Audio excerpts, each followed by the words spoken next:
Hey guys, story time. So after ng wedding ceremony namin, dumiretso kami sa Urban Chick sa may Maginhawa since malapit lang naman siya sa wedding venue namin. Kaso nung papunta pa lang kami, ay sobrang bumuhos yung ulan. Hindi kami ready, wala kaming payong kasi nga pagpunta pa lang namin ng QC, ang init-init. So hindi namin expect na ganito yung mangyayari. So ayan, nasa restaurant namin sa Urban Chick, naghintay kami, nagpatila kami ng ulan. Kaso hindi talaga siya tumila, lumakas pa lalo. So ayan na ang ganap.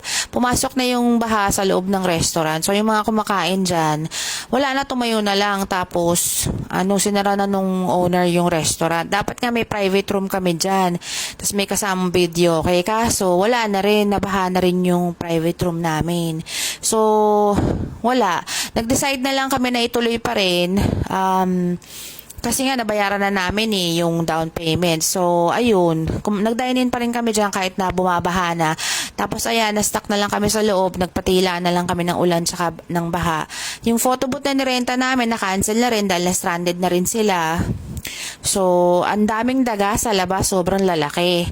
Tapos, nabasa na rin kami kasi nga sobrang lakas, wala kami mga payong. So ayan ang ganap sa labas, not passable na siya kasi yung pwesto ng Urban Chick talagang parang Ilog Pasig na nga yung dating ng baha dyan. So hindi na rin nakababa ibang guest namin kasi nga natatakot sila na iwan yung kotse baka tangay ng baha.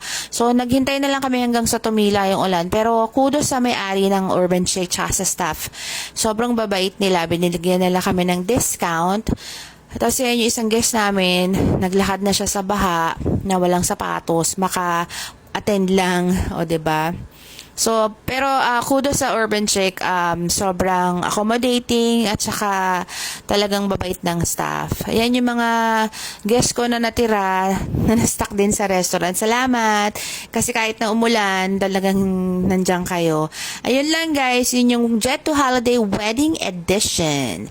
Ang maganda sa Urban Chick guys, may mga packages siya. May catering din siya. Ang kinuha namin is yung 10K consumable package nila. May kasama na siyang room, good for 2 hours.